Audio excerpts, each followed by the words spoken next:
विद्यार्थियों, पिछले व्याख्यान में हमने ब्रह्मचर्य जो बालक है, ब्राह्मण क्षत्रिय वैश्य, उनके भिक्षा किस प्रकार से वो भिक्षा की याचना करें, किन किन से भिक्षा ग्रहण करें और किस प्रकार से भिक्षा ला करके गुरु को जो है समर्पित कर दे, इसके विषय में अध्ययन किया। आज हम जो गुरु से आज्ञा प्राप्त करके जब बालक जो ब्रह्मचारी बटु है वो उस भिक्षा को गुरु से आज्ञा प्राप्त करके भोजन के रूप में ग्रहण करे, पूर्व की ओर मुख करके और आचमन करके जो है उसे ग्रहण करे गुरु की आज्ञा प्राप्त करके। तो जो आचमन की विधि क्या है उसके विषय में हम अध्ययन करेंगे। तो उसके विषय में बताया है और किस दिशा में मुख करके भोजन करना चाहिए कि आयुष्यम प्रांग मुखो भुंगते, यशस्यम दक्षिणामुख है, श्रियम प्रत्यंग मुखो भुंगते, ऋतम भुंगते ही उदंग मुख है। कि जो भोजन है उस भोजन की क्या विधि है और किस दिशा में भोजन करने से उसे किसकी प्राप्ति होती है, इसके विषय में बता रहे हैं। कि प्रांग मुख है कि जो ब्रह्मचारी बालक है या जो भोजन किया जाता है, जो भिक्षा ला करके गुरु को समर्पित करे और गुरु की आज्ञा प्राप्त करके वो भोजन को ग्रहण करे, तो आयुष्यम प्रांग मुख है कि जो आयु की कामना करता है वो पूर्वाभिमुख होकर भोजन करे, अर्थात पूर्व दिशा की ओर मुख करके भोजन करने वाला आयुष्यम भुंगते, आयु का उपभोग करता है, अर्थात दीर्घायु होता है, आयु की कामना करता है। दक्षिणामुख है यशस्वी, दक्षिणामुख होकर के दक्षिण दिशा की ओर मुख करके भोजन करने वाला यशस्वी होता है। प्रत्यंग मुख है श्रियम भुंगते, और पश्चिम दिशा की ओर मुख करके अर्थात पश्चिम की ओर मुख करके भोजन करने वाला सौंदर्य और जो ऐश्वर्य है उस ऐश्वर्य का अर्थात लक्ष्मी की कामना करने वाला होता है, ऐश्वर्य का उपभोग करता है। ऋतम भुंगते ही उदंग मुख है, और उदंग मुख है और उत्तर की ओर मुख करने वाला, उदंग मुख है कि उत्तर की ओर मुख करने वाला ऋतम, ऋत का कहते हैं सत्य को, कि उत्तर की ओर मुख करने वाला सत्य अथवा यज्ञ फल को प्राप्त करता है। मतलब जो सत्य की कामना करता है, यज्ञ के फल को प्राप्त करना चाहता है, वो जो है उत्तर की ओर मुख करके उसे भोजन करना चाहिए। तो आयु की जो कामना करता है उसे पूर्व की ओर, और यश की कामना वाले के लिए दक्षिण की ओर, सौंदर्य और ऐश्वर्य की जो कामना करता है, लक्ष्मी की जो भोग करना चाहता है उससे पश्चिम की ओर, और उत्तर की ओर भोग करने वाला अर्थात सत्य की जो कामना करता है, यज्ञ के फल का जो कामना करता है, उसे उत्तर की ओर मुख करके भोजन करना चाहिए। अब भोजन के प्रारंभ और अंत में आचमन के विषय में कहा गया है कि आचमन करना चाहिए प्रारंभ में और अंत में। उपस्पृश्य द्विजो नित्यम अन्नम अध्यात् समाहित है, भुक्त्वा च उपस्पर्शे सम्यक अद्भिः खानी च संस्पृशे।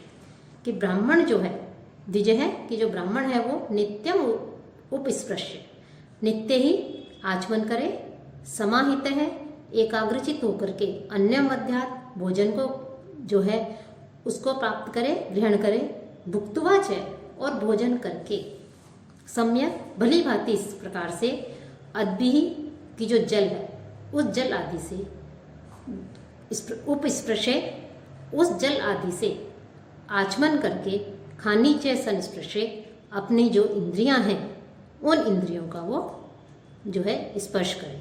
कि जल से अर्थात आचमन करे कि अपनी जो इंद्रियां हैं, आँख नाक कान आदि, इन सब इंद्रियों का जो है वो उस जल से आचमन करे, इंद्रियों का स्पर्श करे। तो इस प्रकार से उसके लिए आचमन की विधि भी कही गई है।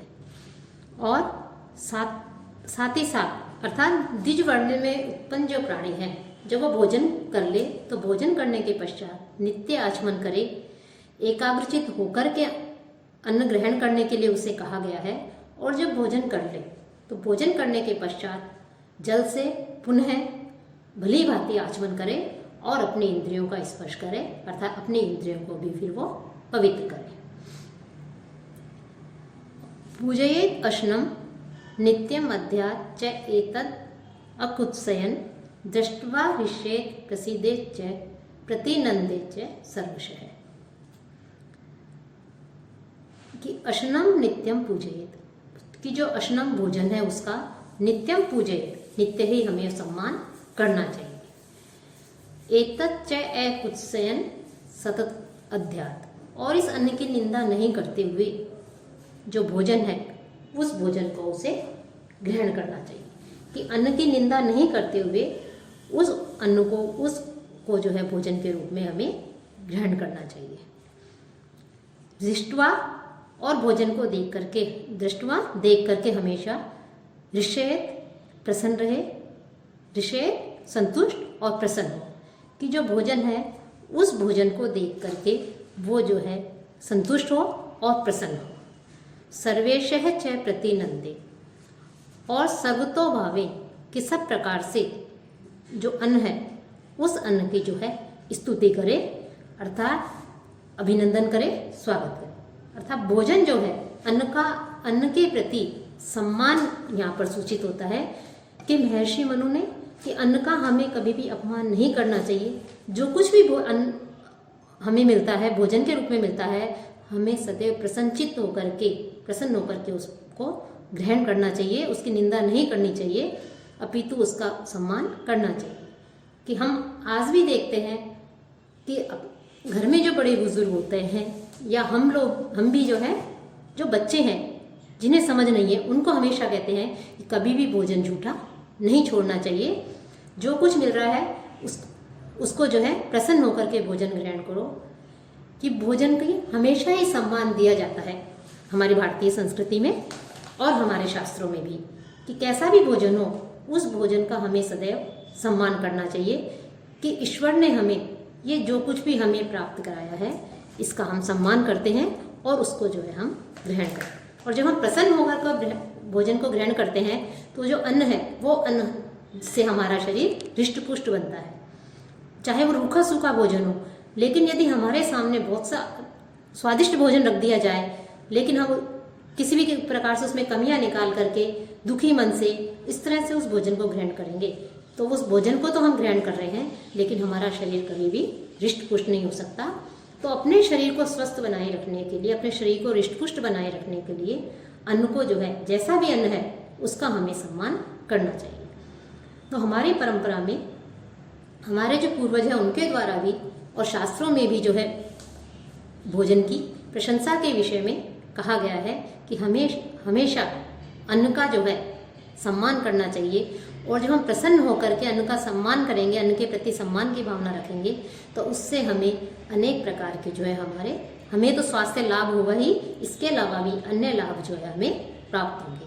तो इसलिए महर्षि मनु ने अन्न का हमेशा, अन्य धर्मशास्त्रों ने भी अन्न का सम्मान करने के लिए अन्न के प्रति आदर जो है उन्होंने व्यक्त किया है कि हमें हमेशा अन्न जो है उसके प्रति सम्मान की भावना रखनी चाहिए, आदर की भावना रखनी चाहिए।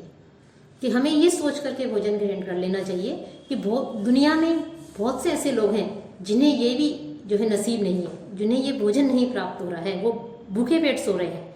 और हमें कम से कम इतने खुश नसीब हैं कि हमें ईश्वर ने, हमें प्रभु ने जो है इतना भोजन, ये जो है हमें भोजन के रूप में दिया है, हमें जो है इसे ये प्राप्त हुआ है। तो यही सोच करके जो है हम उसे प्रसन्न होकर के ग्रहण करें। तो भोजन का हमें हमेशा सम्मान करना चाहिए, इसके लिए कहा गया है। क्योंकि जब भोजन के प्रति जैसी भावना होगी वैसे ही जो है हमारे विचार होंगे कि भोजन का प्रभाव हमारे जीवन पर अवश्य पड़ता है। पूजितम ही अशनम नित्यम बलम ऊर्जम च यच्छति, अपूजितम तु तद भुक्तम उभयम नाशये इदम। क्योंकि पूजितम अशनम की श्रद्धा पूर्वक, अशनम जो हम भोजन करते हैं, अर्थात जो भी भोजन के रूप में चाहे कुछ भी प्राप्त हुआ हो हमें, उस भोजन को चाहे हमारी पसंद का हो या नहीं पसंद का हो, हमें वो अच्छा लगे या नहीं लगे, लेकिन फिर भी यदि हम उसके प्रति सम्मान की भावना रखते हैं, आदर पूर्वक अशनम भोजन करते हैं, तो उसको करने से नित्यम, नित्य ही, बलम ऊर्जम च यच्छति, बल और तेज जो है वो हमें प्राप्त होता है। कि समाधृत जो अन्न है वो अन्न निश्चय ही नित्य बल और ऊर्जा जो है हमें प्रदान करता है। और अपूजितम तु, अनादर पूर्वक भुक्तम तु अनादर पूर्वक निंदा पूर्वक भोजन करने से इदम उभयम नाशयेत, ये बल और तेज जो है ये दोनों नष्ट हो जाते हैं। कि हम अन्न का जितना अधिक सम्मान करेंगे, प्रसन्न होकर के भोजन करेंगे, तो वो उस भोजन से हमें बल की प्राप्ति होगी, तेज की प्राप्ति होगी।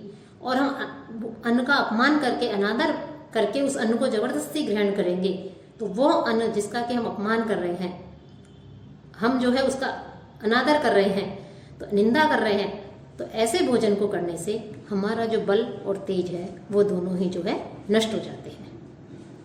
अब भोजन के कुछ नियम भी बताए हैं कि किस प्रकार से क्या नियम है। कि न उच्छिष्टम कस्यचित् दध्यान न अध्यात् चैव तथानन्तरम्, न चैव अत्यशनं कुर्यात् न च उच्छिष्टः क्वचित् व्रजेत्। कि भोजन के कुछ नियम हैं, उसके लिए करके हमें कभी भी जूठा भोजन न तो देना चाहिए और न ही जो है ग्रहण करना चाहिए, और किस समय भोजन करना चाहिए उसके लिए बता रहे हैं। कि कस्यचित् उच्छिष्टम न दद्यात्, कस्यचित् किसी को भी, कस्मैचित् कस्यचित् कस्मैचित् किसी को भी, उच्छिष्टम स्वभुक्त शेषा अन्नम, कि स्वभुक्त शेषा अन्नम अर्थात अपने खाने के पश्चात बचा हुआ अन्न, मुक्त्वा अवशिष्टम उच्छिष्टम, कि अपने खाने के बाद जो बचा हुआ अर्थात जूठा भोजन, वो न दद्यात् किसी को भी जो है नहीं देना चाहिए। तथा अनंतरा न अध्यात्, और बीच में, किसके बीच में, कि सायंकाल, दिन और सायंकाल के अतिरिक्त मध्य में जो है भोजन ग्रहण नहीं करें। अत्यशनम चैव न कुर्यात्, कि और अत्यधिक भोजन भी नहीं करें। कि हमारी रुचि का भोजन बना है, हमें वो भोजन जो है अच्छा लगता है, मिष्ठान अच्छा लग रहा है, लेकिन अत्यधिक भोजन को भी नहीं करना चाहिए। उच्छिष्ट है क्वचित न व्रजेत्, और झूठे मुंह कहीं भी नहीं जाना चाहिए। कि भोजन को ग्रहण करने के पश्चात जब तक हम मुख शुद्धि नहीं कर ले, आचमन आदि नहीं कर ले, तब तक जो है हमें कहीं भी झूठे मुंह जो है कहीं से नहीं जाए। कि हम देखते हैं कि हम कहीं किसी आयोजनों में जाते हैं, आज के समय में ज़्यादातर हो रहा है कि आप कहीं भी जाइए, किसी विवाह समारोह में जाइए, अन्य किसी आयोजन में जाइए, लोग स्वयं ही भोजन लेते हैं, तो वो इतना अधिक अपने उसमें भोजन की थाली में, प्लेट में भर लेते हैं कि जबकि उन्हें पता है हम नहीं खाएंगे, लेकिन फिर भी उस भोजन को भर के जो है वो अत्यधिक मात्रा में जो है उस भोजन को खुद ग्रहण भी करते हैं, जिसके पश्चात वो जो है शारीरिक रूप से परेशान भी होते हैं और वो भोजन भी जो है व्यर्थ जाता है। तो इस बात को हमारे ऋषि मुनियों ने स्पष्ट रूप से कह दिया था, इस बात का निषेध किया था कि भोजन के भी कुछ नियम होते हैं, कि इतना अधिक भोजन भी नहीं करें कि आप जो है परेशान, आपको जो है स्वास्थ्य की दृष्टि से आप स्वयं भी परेशान हो और साथ ही साथ जो है वो भोजन भी व्यर्थ जाए। इससे अच्छा वो अन्न किसी भूखे व्यक्ति के पेट में जाए। तो लेकिन किसी को, भूखे व्यक्ति को तो भोजन दो, लेकिन किसी को झूठा भोजन हमें नहीं देना चाहिए। सायंकाल और दिन के अतिरिक्त बीच में भोजन नहीं करना चाहिए, अत्यधिक भोजन भी नहीं करना चाहिए और झूठे मुंह से कहीं नहीं जाना चाहिए। अब अत्यधिक भोजन का त्याग करने के लिए कहा गया है, तो उसको कैसे त्याग करना चाहिए, उसके लिए कह रहे हैं कि अत्यधिक भोजन कि अनारोग्यम अनायुष्यम ऐश्वर्यम च अति भोजनम अपुण्यम लोक विद्वेष्टिम तस्मात् परिवर्जयेत्। कि अति भोजनम, अत्यधिक भोजन कैसा होता है, अनारोग्यम, अस्वास्थ्यकर होता है, अर्थात स्वास्थ्य के लिए हानिकारक होता है, अनेक प्रकार के उससे रोग हो जाते हैं। अनायुष्यम, आयु का घातक होता है, उससे आयु कम होती है, दीर्घायु के लिए हानिकारक है। अस्वर्गम, स्वर्ग जो है उसकी प्राप्ति में बाधक है। अपुण्यम, पुण्यहीन है, क्योंकि आप अन्न का अपमान कर रहे हैं।